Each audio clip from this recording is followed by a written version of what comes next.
যেদিন আপনাদের কাছে খবর হবে সাইদি পৃথিবী থেকে বিদায় হয়েছে, আমি আপনাদের কাছে শুধু দোয়া চাইবো, আপনারা প্রাণ ভরে আমার জন্য দোয়া করবেন। আল্লাহ রাব্বুল আলামিন কিয়ামতে আমাকে যেন ক্ষমা করে দেন, আল্লাহ পাক তার জান্নাতের ভিতরে যেন জায়গা তৈরি করে দেন। আমি শুধু আপনাদের দোয়া চাই।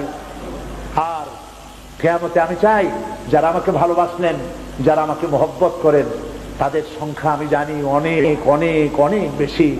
আমি আল্লাহকে বলবো, আল্লাহ আমাকে যারা ভালোবাসে এরা আমার মায়ের পেটের ভাই না, এক জেলার মানুষ নয়, অথচ আমাকে ভালোবাসে শুধু দিনের জন্য। মা বোনেরা ভালোবাসেন, মা বোনেরা আমাকে টেলিফোন করে বলে, সাহেব আপনি ডরাইতা না, কান্দে এবং টেলিফোন করে আমার কাছে আমার জন্য আমাকে দোয়া করে। আমি আপনাদের ভালোবাসা ভুলবো না।